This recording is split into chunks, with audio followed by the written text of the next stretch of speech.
கிறிஸ்துவுக்குள் பிரியமான கர்த்தருடைய பிள்ளைகளே, ஆண்டவராகிய இயேசு ராஜா நாமத்தில் உங்களை அன்போடு கூட வாழ்த்துகிறேன். இந்த நாளில் நான் உங்களோடு கூட சங்கீதங்களின் புஸ்தகம் 107ஆம் சங்கீதம் 14ஆம் வசனத்தை நீங்கள் வாசிக்கும் பொழுது வேதம் சொல்லுகிறது, கர்த்தர் அவர்கள் கட்டுகளை அறுத்தார். ஜனங்கள் நடுவிலே போராட்டத்தின் கட்டுகள், பலவிதமான நெருக்கத்தின் கட்டுகளோடு கூட ஜனங்கள் இன்றைக்கு ஓடிக்கொண்டிருக்கிறார்கள். சங்கீதம் 91ஆம் சங்கீதத்தின் 14ஆம் வசனம் இவ்விதமாய் சொல்லுகிறது, நான் அவனை விடுவிப்பேன்.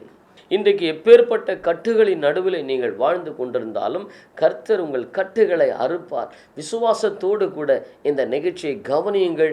இந்த நிகழ்ச்சியின் முடிவுக்குள்ளே கர்த்தர் உங்களுக்கு ஒரு விடுதலை கொடுத்து நிச்சயம் கர்த்தர் உங்களை ஆசீர்வதிப்பார் என்பதிலே சந்தேகமே இல்லை. தேவனுடைய பிள்ளைகளே, வேதம் சொல்லுகிறது, யோபுவின் புஸ்தகம் 12ஆம் அதிகாரம் 18ஆம் வசனம் விவிதமாய் சொல்லுகிறது, அவர் ராஜாக்களின் கட்டுகளை அவிழ்க்கிறார். ராஜாக்களின் கட்டுகளை அவர் அவிழ்க்கிறார். மாத்திரமல்ல, சங்கீதம் 22ஆம் சங்கீதத்தின் 4வது வசனம் இவ்விதமாய் சொல்லுகிறது, நம்பினவர்களை அவர் விடுதலை செய்தார். நீங்கள் எப்பேற்பட்ட கட்டுகளின் நடுவில் வாழ்ந்து கொண்டிருந்தாலும் கர்த்தர் இன்றைக்கு உங்களை விடுதலை செய்வார். உங்கள் கட்டுகளிலிருந்து கர்த்தர் உங்களை வெளியே கொண்டு வருவார். கர்த்தருடைய பிள்ளைகளே, வேதத்திலே 3 விதமான கட்டுகளை நான் உங்களுக்கு சொல்லிக் கொடுக்க விரும்புகிறேன். எரேமியாவின் புஸ்தகம் 2ஆம் அதிகாரத்தின் 20ஆம் வசனம் இவ்விதமாய் சொல்லுகிறது, பூர்வ காலத்து கட்டுகள், அநேக வருஷங்களான கட்டுகள், சந்ததியை தொடர்ந்து வருகிற கட்டுகள், சந்ததியை பின்பற்றி வருகிற கட்டுகள், அதிலிருந்து விடுதலை பெற முடியாதபடிக்கு அநேக ஜனங்கள் அப்படியே மூழ்கி விடுகிறார்கள். எசேக்கியேல் புஸ்தகம் 26ஆம் அதிகாரத்தின் 20வது வசனம் இவ்விதமாய் சொல்லுகிறது, அவர்கள் தாழ்விடங்களிலே கிடக்கிறார்கள். இன்னும் என்னதான் பிரயாசப்பட்டாலும், என்னதான் முயற்சி எடுத்தாலும் ஒரு முன்னேற்றமும் இல்லை, ஒரு உயர்வும் இல்லை, ஒரு விருத்தியும் இல்லை. நாளுக்கு நாள் தாழ்ந்து கொண்டே போகிறார்கள். எவ்வளவோ உழைக்கிறார்கள், எவ்வளவோ பிரயாசப்படுகிறார்கள், கண் விழித்து பிரயாசப்படுகிறார்கள், ஆனால் ஒன்றையும் பார்க்க முடிவதில்லை, ஒரு மேன்மையும் அடைவதில்லை. அலைந்ததுதான் மிச்சம். கர்த்தருடைய பிள்ளைகளே, வேதம் சொல்லுகிறது, பூர்வ காலத்து கட்டுகளிலிருந்து கர்த்தர் இன்றைக்கு உங்களை வெளியே கொண்டு வருவார். இன்றைக்கு உங்களை வெளியே கொண்டு வருவார். உங்கள் குடும்பமே, உங்கள் சந்ததியே ஒருவேளை அந்த பூர்வ காலத்து கட்டுகளிலே சிக்கி வெளியே வர முடியாமல் தவித்து கொண்டிருக்கலாம். இன்றைக்கு கல்வாரி இரத்தம் உங்களை விடுதலை செய்யும். இயேசு கிறிஸ்துவின் கல்வாரியை நோக்கி பாருங்கள். அந்த கல்வாரி இன்றைக்கு உங்களை நிச்சயமாய் விடுதலை செய்யும். கர்த்தருடைய பிள்ளைகளே, வேதம் சொல்லுகிறது, சங்கீதம் 18ஆம் சங்கீதம் 4ஆம் வசனத்தை வாசிக்கும் போது, மரண கட்டுகள் என்னை சூழ்ந்து கொண்டதென்று சங்கீதக்காரன் சொல்லுகிறான். இரண்டாவதாக மரண கட்டுகள், மரண திகில். சங்கீதம் 55ஆம் சங்கீதம் 4ஆம் வசனம் இவ்விதமாய் சொல்லுகிறது, மரண திகில் என்னை பிடித்தது. கர்த்தருடைய பிள்ளைகளே, ஒருவேளை இன்றைக்கு மரண திகிலோடு நீங்கள் வாழ்ந்து கொண்டிருக்கலாம். எதை நினைத்தாலும் ஒரு மரண பயம், எப்பொழுது பார்த்தாலும் ஒரு மரண பயம், சொப்பனத்தில் எப்பொழுது பார்த்தாலும் நீங்கள் மரித்து விடுகிறதை போல ஒரு மரண பயம், மரண திகில் ஒருவேளை உங்களை சூழ்ந்திருக்கலாம். மரண பயம் உங்களை சுற்றி இருக்கலாம். எப்பொழுது பார்த்தாலும் ஒரு மரண பயத்தினாலே நீங்கள் பிடிக்கப்பட்டிருக்கலாம். கர்த்தருடைய பிள்ளைகளே, இன்றைக்கு ஆண்டவர் உன் மரண பயத்திலிருந்து நிச்சயமாய் உன்னை விடுதலை செய்வார். ஒருவேளை கர்த்தருடைய பிள்ளையே, நீ மரண வியாதியினால் தாக்கப்பட்டிருக்கிறாயோ, உன் குடும்பத்திலே யாரோ ஒருவர் மரண வியாதியில தள்ளப்பட்டு குடும்பமே கண்ணீரில் கிடக்கிறதோ, குடும்பமே வியாதியின் படுக்கைக்கு நேராக கிடக்கிறதோ, கர்த்தருடைய பிள்ளைகளே, அந்த மரண கட்டிலிருந்து கர்த்தர் நிச்சயம் இன்றைக்கு உங்களை விடுதலை செய்ய போகிறார். கர்த்தரை நம்பினவர்களை அவர் விடுதலை செய்கிறார். தாவீது பக்தன் இவ்விதமாய் சொல்லுகிறான், மரண கண்ணிகள் என்மேல் விழுந்தது.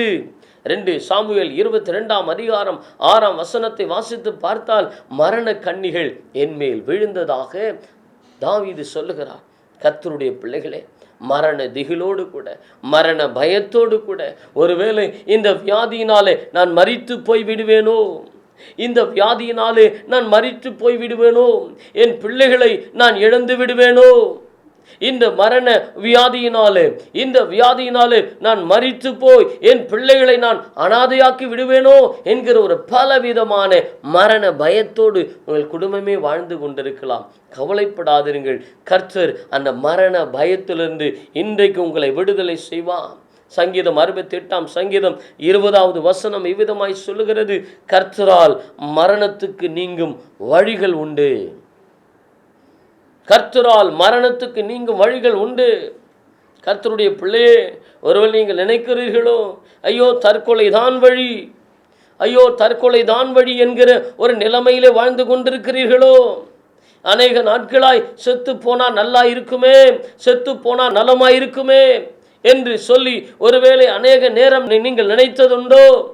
கர்த்தருடைய பிள்ளைகளே, நம்முடைய ஆண்டவர் இந்த மரண கட்டிலிருந்து நிச்சயமாய் உங்களை விடுதலை செய்வார். மரண கட்டிலிருந்து கர்த்தர் இன்றைக்கு உங்களை விடுதலை செய்ய அவர் உண்மை உள்ளவராயிருக்கிறார். ஒருவேளை ஏவல் ஆவிகளினாலே, மந்திர சூனிய சக்தியினாலே உங்கள் குடும்பமே மரண திகிலோடு கூட வாழ்ந்து கொண்டிருக்கிறீர்களோ, கர்த்தருடைய பிள்ளைகளே, ஒன்றுக்கும் பயப்படாதிருங்கள். உங்கள் உறவினர்களில் யாரோ ஒருவர் உங்களை பார்த்து சவால் விட்டிருக்கலாம். நான் உன்னை என்ன செய்கிறேன் பார், உன் குடும்பத்தை என்ன செய்கிறேன் பார், உன் கணவனை என்ன செய்கிறேன் பார், உன் பிள்ளைகளை என்ன செய்கிறேன் பார் என்று சொல்லி ஒருவேளை யாரோ ஒருவர் உங்கள் குடும்பத்துக்கு விரோதமாய் சவால் விட்டிருக்கலாம்.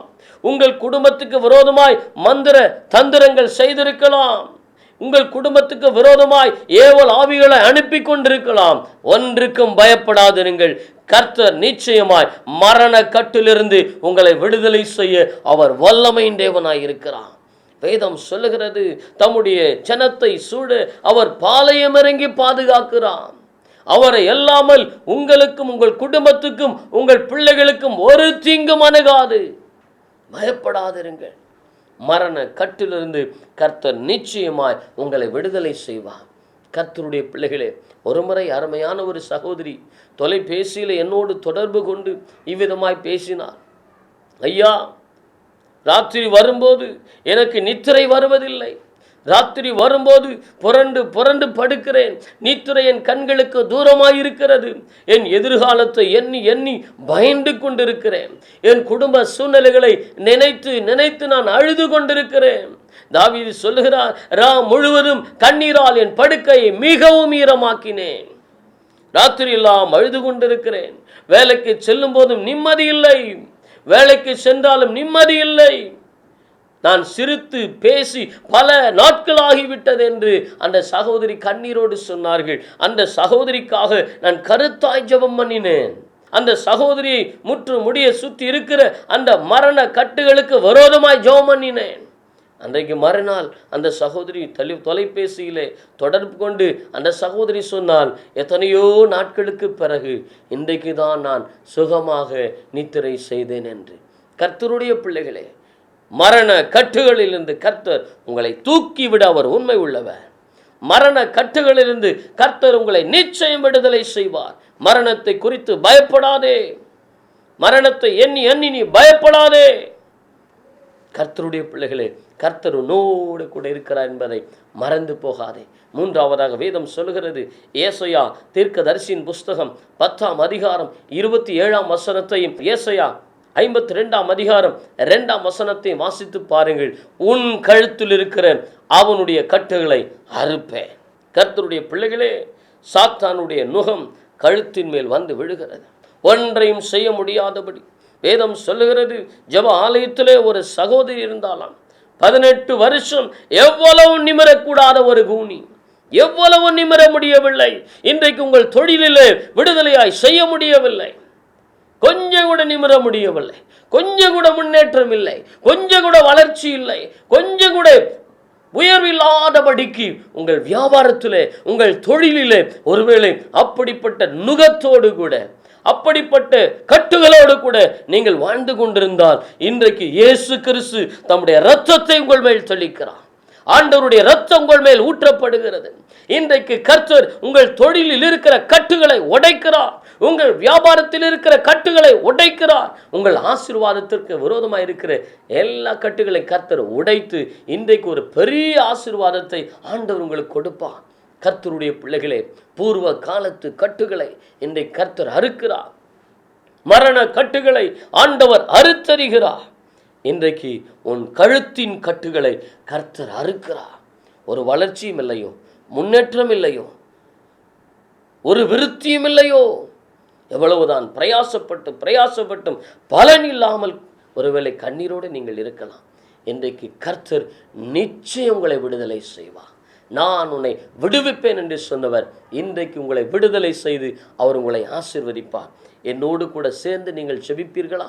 கர்த்தருடைய பிள்ளைகளே, ஒரே ஒரு நிமிஷம் உங்கள் வேலைகளை விட்டு என்னோடு கூட ஜெபத்திலே கண்களை மூடி காத்திருங்கள். கர்த்தர் ஒரு விடுதலையின் அக்கினியை உங்கள் மேல் அனுப்புவார். நாம் ஜெபிப்போம். பரலோக நல்ல பிதாவே, ஆண்டவர் இயேசு கிறிஸ்துவின் நாமத்தினால் இன்றைக்கு அருமையான இந்த நிகழ்ச்சியை பார்த்து கொண்டிருக்கிற ஒவ்வொரு பிள்ளைகளுக்காக ஜெபிக்கிறேனப்பா. சந்ததியாய் ஆண்டவரை கர்த்தாவை கட்டில சிக்கி வெளியே வர முடியாமல் தவித்து கொண்டிருக்கிற ஒவ்வொருவருக்காக ஜெபிக்கிறேன். இன்றைக்கு கர்த்தர் விடுதலை செய்வீராக. இன்றைக்கு விடுவிக்கிற ஆண்டவருடைய வல்லமை அவர்கள் மேல் இறங்குவதாக, உடைய குடும்பத்தின் மேல் இறங்குவதாக, உடைய பிள்ளைகள் மேல் இறங்குவதாக இயேசுவே. அப்பா, மரண கட்டுகளோடு கூட, மரண பயத்தோடு கூட, மரண திகிலோடு கூட வாழ்ந்து கொண்டிருக்கிற ஒவ்வொருவர் மேலையும் ஆண்டவருடைய வல்லமை இறங்குவதாக. இயேசு கிறிஸ்துவின் கல்வாரி இரத்தம் இப்பொழுது ஒவ்வொருவர் மேலும் தெளிக்கப்படுவதாக.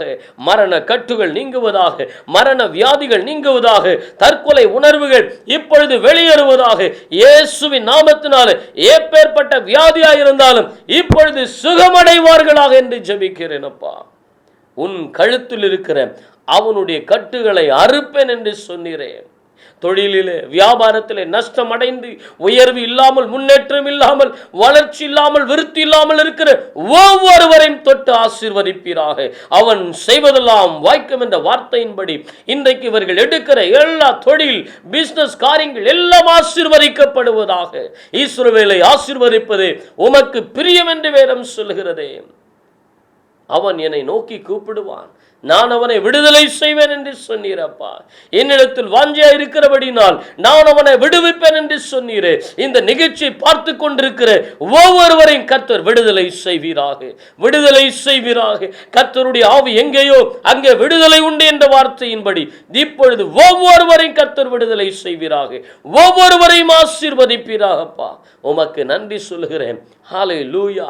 இந்த தொலைக்காட்சி பெட்டிக்கு முன்னாலே கண்ணீரோடு ஜெபித்துக் கொண்டிருக்கிற தாயே, கர்த்தர் உன்னை விடுதலை செய்கிறார். ஆண்டவர் உன்னை விடுதலை செய்கிறதை பார்க்கிறேன். அன்பு சகோதரனே, வாலிப தம்பி, இன்றைக்கு உன் படிப்புக்காக, உன்னுடைய எக்ஸாமுக்காக கண்ணீரோடு கூட நீ ஜெபித்துக் கொண்டிருக்கிறாய். கர்த்தர் நிச்சயம் உனக்கு ஒரு அற்புதம் செய்வார். நீ பயப்படாதே. ஹல்லேலூயா. கர்த்தாவே, இன்றைக்கு நீ இறங்கி கொண்டிருக்கிறதற்காக ஸ்தோத்திரம். ஆண்டவர் கிரியை செய்து கொண்டிருக்கிறதுக்காக ஸ்தோத்திரம். ஒவ்வொருவரும் விடுதலை செய்து கொண்டிருக்கிறதுக்காக ஸ்தோத்திரம். ஓ ஹல்லேலூயா. ஒரு அருமையான சகோதரியை பார்க்கிறேன். கணவனுக்கும் உங்களுக்கும் இடையே ஒரு பெரிய பிளவு வந்திருக்கிறது. ஆகையினால் இந்த நேரத்தில் கண்ணீரோடு கூட இந்த ஜெபத்தை கவனித்துக் கொண்டிருக்கிறீர்கள். கர்த்தர் நிச்சயமாய் உன் குடும்பத்தில் இருக்கிற அந்த பிரிவினை என்கிற கட்டை உடைத்து மறுபடி கர்த்தர் உங்களை ஒன்று இணைப்பேன், ஒன்றாக சேர்ப்பேன் என்று வாக்கு பண்ணுகிறார். Thank you Lord. நன்றி சொல்லுகிறேன் அப்பா. ஒவ்வொருவரையும் ஆசீர்வதிப்பீராக, ஒவ்வொருவரையும் ஆசீர்வதிப்பீராக. விசேஷமாய் இந்த நிகழ்ச்சி தாங்குகிற ஒவ்வொரு கரங்களையும் ஆசீர்வதி. இந்த நிகழ்ச்சிக்கு உதார்த்தமாய் கொடுக்கிற கரங்களை ஆசீர்வதிப்பீராக. சபை மக்களை ஆசீர்வதிப்பீராக, பெருக பண்ணுவீராக. இயேசுவின் நாமத்தில் ஜெபிக்கிறோம் ஜீவனுள்ள நல்ல பிதாவே. ஆமென்.